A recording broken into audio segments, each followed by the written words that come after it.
Mano a Mano. Bueno, veíamos ahí este revuelo que ha generado los dichos de la diputada Marisela Santibáñez sobre la figura de Jaime Guzmán. Queremos conversar sobre ese tema y también sobre la primera reunión que sostuvo Convergencia Progresista con la Democracia Cristiana. De todo eso queremos hablar con el presidente del PPD, Heraldo Muñoz. Muchas gracias por estar aquí esta tarde. Muchas gracias por invitarme. Primero, para despejar el tema, su opinión respecto a lo que recién estábamos viendo ahí, las declaraciones de la diputada Marisela Santibáñez, donde se refiere a esta situación, a la figura de Jaime Guzmán, básicamente. Bueno, fueron declaraciones lamentables las que ella hizo en este acto al que asistió, pero valoro las disculpas que ella ha presentado públicamente. Se requiere también valentía reconocer los errores y me parece que en ese sentido ella ha actuado en esta segunda instancia de la manera debida, más aún para una diputada de la República. Me parece muy importante que en estos tiempos donde hay pasiones, populismos, el tener algunos criterios fundamentales de la convivencia democrática, del respeto a los derechos humanos, al pluralismo, a las minorías y a la erradicación de la violencia, no solo en la práctica, sino que también en el discurso político. Y respetando aquello que nos une como ciudadanos. Y eso creo que es importante tenerlo en cuenta, no en el caso de ella, sino que en general, porque los tiempos cada vez son de mayor animosidad que uno percibe, sí, no solo en Chile, sino que más allá de nuestras fronteras. Y eso un artículo sobre el tema de los populismos, que quiero también profundizar sobre eso, pero solo para cerrar el tema, ¿tienen una responsabilidad mayor también los líderes políticos frente al modo en que se refieren a temas que involucran violencia? Bueno, creo que sí, porque los políticos tienen un liderazgo y ese liderazgo lo tienen que ejercer de una manera moderada, discutiendo apasionadamente si es necesario, porque en los temas de opinión pública hay diferencias y eso es legítimo que se explayen. Pero creo que tiene que ser en función del respeto a las posiciones de los demás y a la búsqueda de consensos, en definitiva. Ahora, claro, hay todo también un pasado que pesa. La impunidad en materia de verdad y derechos humanos y justicia, claro, son elementos que hay que tener en cuenta. Pero ¿eso justifica reacciones como esta o como lo que veíamos? No, de ninguna manera. No hay nada que justifique el tipo de acciones o declaraciones o dichos que afecten en este caso, a un ex senador de la República, o el uso de la violencia o la justificación de la violencia. Me parece que eso tiene que ser erradicado del diálogo democrático, en definitiva. ¿A qué atribuir reacciones como esta? Y estoy pensando también en lo que vimos hace algunas semanas respecto a este video donde aparece el diputado Gabriel Boric frente a la polera donde aparece Jaime Guzmán. Donde también aparece José Antonio Kast con un señor, con un tipo que tiene una polera que se refiere a los vuelos de helicóptero de Pinochet, de la José Antonio Kast dice que él fue engañado, que él no sabía de esa polera. Dice que, claro, que él estaba mirando fijamente a los ojos de este individuo que no se dio cuenta de la polera que tenía enfrente de él.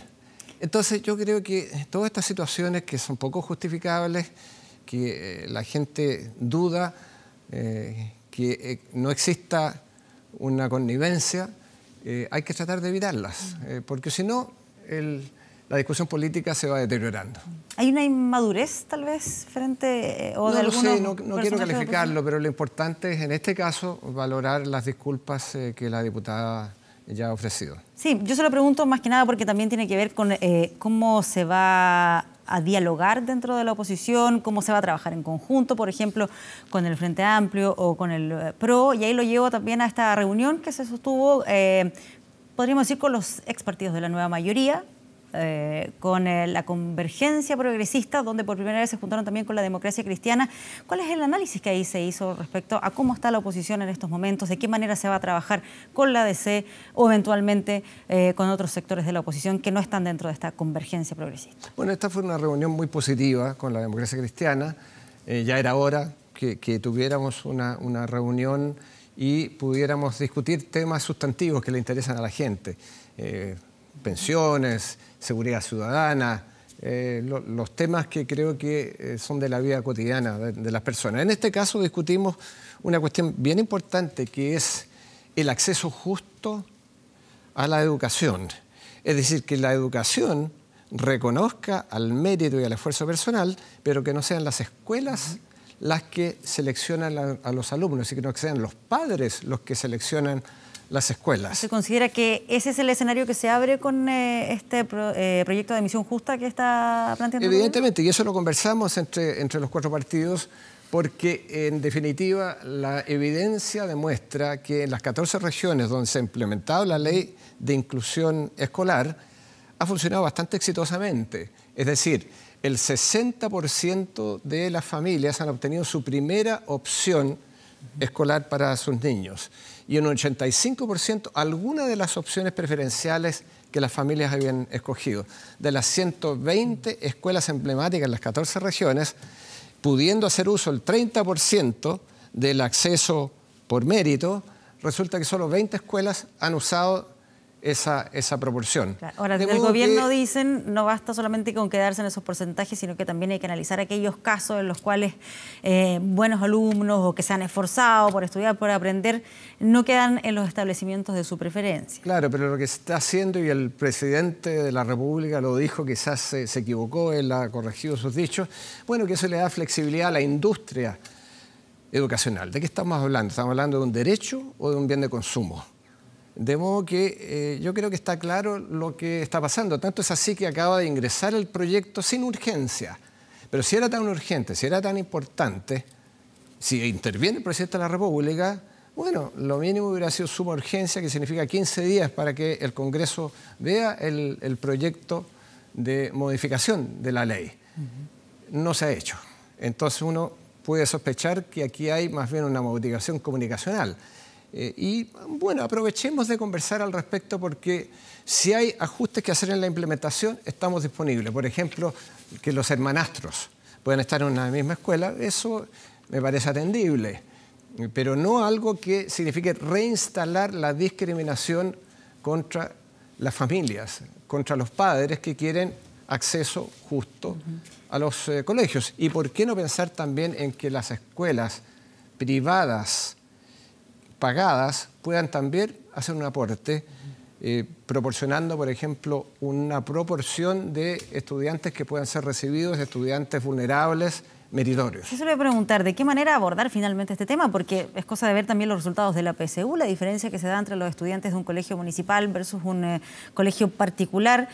Solo un 30% de los estudiantes de colegios municipales que rindió la PSU quedó seleccionado en las universidades, versus un 79% de los alumnos graduados de colegios privados que sí fueron admitidos. Entonces, ¿hay ahí algún escenario que hay de todas maneras que abordar, que se puede discutir en el Congreso en torno a estas modificaciones que propone el gobierno para ir mejorando cifras como esta? Pero, a ver, la ley de inclusión se está recién implementando, como dije, en 14 regiones y con éxito.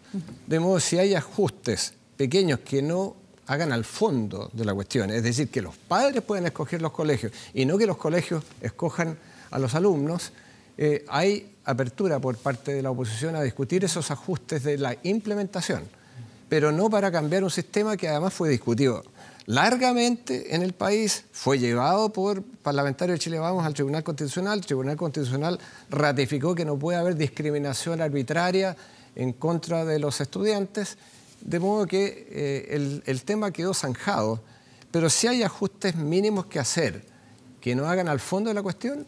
Por cierto, siempre hay apertura a conversar. Y en esta discusión que tuvieron ayer, o en esta conversación que tuvieron también con la Democracia Cristiana, ¿cuál fue la reacción que ustedes pudieron advertir respecto a este tema puntualmente de admisión justa? ¿Van a trabajar de manera unida en cómo se va a enfrentar estas modificaciones, o la DC tiene una opinión diferente? No, hubo un acuerdo total, tanto es así que suscribimos una declaración los 4 presidentes de partido, y la Democracia Cristiana ya ha hecho algunas declaraciones en el Congreso en el mismo sentido de lo que acordamos ayer. Así que la bancada de los diputados, ¿verdad? La bancada de los diputados. Y hubo entonces una sintonía total entre los 4 partidos. Ahora, ¿qué es lo que hay que hacer? Trabajar juntos con la Democracia Cristiana, con otros partidos, el conversar y conversar sobre asuntos prioritarios para la población.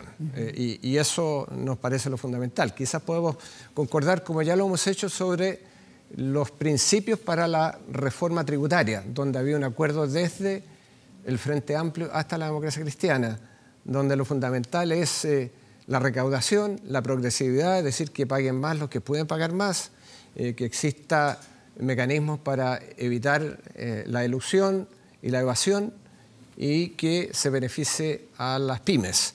Esos son algunos de los puntos. Entonces, si pudimos hacer eso en materia de reforma tributaria, y ese es un mensaje que le hemos dado al gobierno, estamos dispuestos a conversar, pero respetando estos principios, también podríamos hacerlo respecto a la reforma previsional, creo yo. Y esos son los desafíos que tenemos con la Democracia Cristiana y con otros partidos de la oposición. Claro, yo preguntaba ahí cuál había sido el compromiso de la ADC respecto a cómo iban a trabajar en conjunto con el resto de los partidos de Convergencia Progresista, porque decía el presidente de la ADC, por lo menos en un artículo de la Tercera, que no se iban a sumar a Convergencia Progresista, no por lo menos de la manera rígida, que se iban a reunir con los tres partidos, con uno, con dos por separado, pero como mejor sirva a los intereses para poder avanzar en acuerdo. Claro, eso nunca estuvo planteado, o sea, nunca se planteó que la Democracia Cristiana se integrara a una coordinación que es de tres partidos que pertenecen a la Internacional Socialista, que son el Partido Socialista, el Partido Radical, el Partido por la Democracia. Eso nunca se planteó. Lo que planteamos fue cómo trabajar juntos en unidad para proponer a la gente, a la ciudadanía, propuestas sobre el futuro. Y en eso creo que quedamos de acuerdo en trabajar juntos, en conversar y dar este primer paso. Efectivamente, habían pasado 10 meses desde que no nos juntábamos los partidos que fuimos parte significativa de la coalición de gobierno del gobierno pasado. Así que ya era hora y yo creo que este es un camino para ordenarnos. Así que vendrán otras reuniones, otras conversaciones y también podrán ser de la convergencia de estos tres partidos con la Democracia Cristiana y con otros, pero también bilaterales. Porque hay que tener flexibilidad en este sentido. Pero no se resolvió entonces actuar de manera coordinada, por ejemplo, en el Congreso con la Democracia Cristiana. Bueno, ya hay, a la hora de votar. Ya hay algunas coordinaciones y, como mencionaba antes, quizás la coordinación principal es que los parlamentarios que están en la Comisión de Hacienda se pusieron de acuerdo en estos 8 principios para negociar con el gobierno la reforma tributaria. Yo creo que eso es un ejemplo exitoso de coordinación entre nuestros parlamentarios. ¿Se hizo algún diagnóstico respecto a cómo está en este momento la oposición? ¿De qué manera se va a trabajar, insisto, con otros movimientos, lo que pasa con el Frente Amplio o con el PRO? Lo digo porque también han surgido algunas críticas respecto a qué tan eficientemente está actuando la oposición en estos momentos, qué tan dividida está enfrentando al gobierno, si es que falta todavía ahí algunos elementos para poder actuar de mejor manera como oposición. Uno revisa también las encuestas, aparecen en liderazgos eventuales cartas presidenciales, más bien Beatriz Sánchez del Frente Amplio, aparecen del otro sector José Antonio Kast, Joaquín Lavín, estoy leyendo lo de CADEM, Michelle Bachelet, es una ex presidenta, aparece usted en la encuesta CEP, pero ahí también hay un análisis respecto a qué es lo que está pasando con la fortaleza de la oposición. Bueno, yo creo que las encuestas hay que tomarlas como lo que son un reflejo de la realidad del momento y en este caso aparecen obviamente aquellos que han sido candidatos presidenciales ya. Entonces eso es, los que hacen encuestas entienden muy bien lo que la opinión pública está reflejando, que son los rostros y los nombres que han aparecido en el pasado. Pero creo que, yendo más al fondo de la pregunta, yo creo que hay un camino largo todavía por recorrer para tener una sintonía y coherencia que le diga a aquellos que no van a votar o a aquellos que no tienen una preferencia, ya sea de partidos o movimientos de izquierda, de centro o de derecha, 63% en una encuesta. Eso no tiene ninguna preferencia. Yo creo que tratar de pensar qué es lo que están demandando de los políticos. Y yo creo que eso es lo que hay que responder. Yo creo que están demandando seguridad ciudadana, están pensiones dignas, mejor salud, cosas como, por ejemplo, el costo de las carreteras y del TAC para aquellos que tienen que trabajar y movilizarse por las vías concesionadas. Yo creo que estas son las cosas que a veces en el mundo político no se les presta suficiente atención y por eso que hay una cierta desazón o distancia de una parte significativa de la ciudadanía respecto a la política. De modo que esas son las cosas que creo que debiéramos tener propuestas concretas para responder a ello y en eso estamos trabajando. ¿La oposición no ha ofrecido respuestas concretas en ese tipo de materias? Yo creo que sí, las tenemos y hemos ofrecido y se las hemos dicho al gobierno. Incluso han habido algunos contactos con el gobierno, con distintas autoridades. Yo mismo tuve una conversación preliminar con el ministro Blumel y le expresé qué es lo que yo pensaba debiera ser la reforma previsional, que creo que es más importante incluso que la reforma tributaria, porque tiene que ver con pensiones dignas y con que los jubilados o los que están por jubilar no puedan esperar 40 años a que se implemente, digamos, el fortalecimiento del pilar solidario que ya existe. ¿Y qué va a pasar entonces con ese 4%? Va a ser administrado de nuevo por las AFPs, que van a tener una ventaja comparativa y eso se va a reflejar en mejores pensiones. ¿Y cuándo?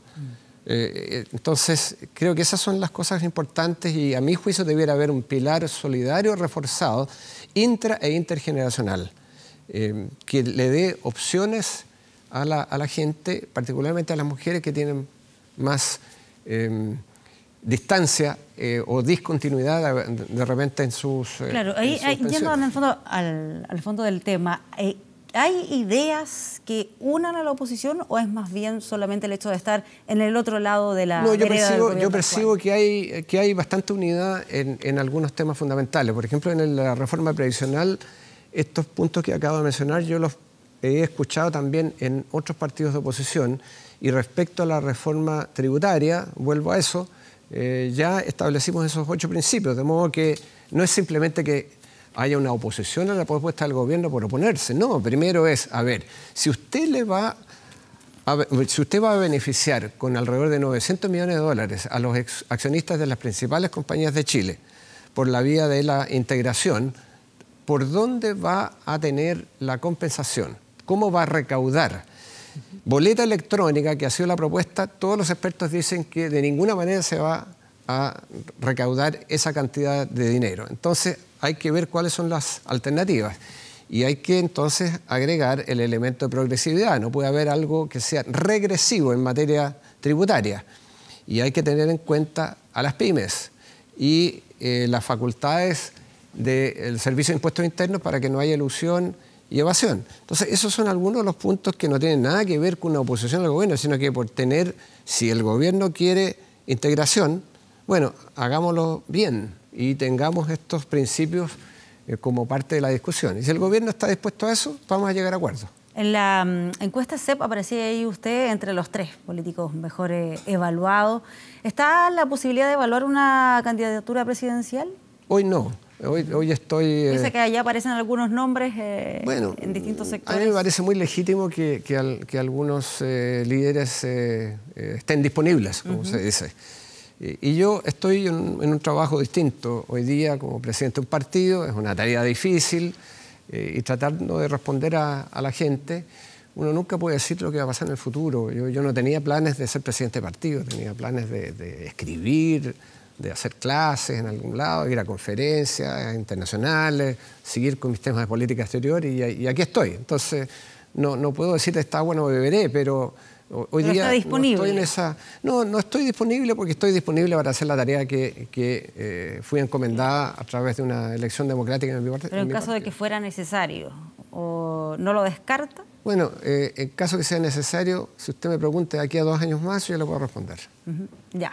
O sea, lo que pasa es que también hay que decidir las candidaturas presidenciales con anticipación, no solamente ahí encima de la fecha en que se realiza la votación. Yo tengo mucho respeto por la gente y uno no puede andarse candidateando. Yo creo que es la gente la que tiene que decir, mire, sabe, aquí hay algunos liderazgos que me parecen interesantes.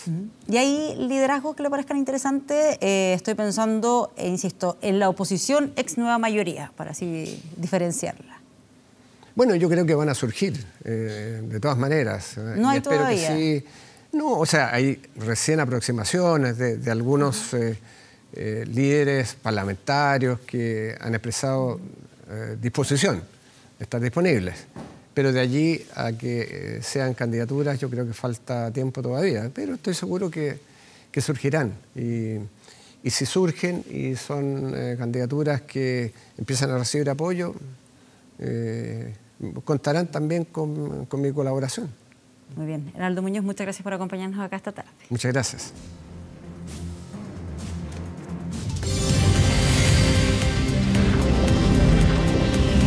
Mano a mano.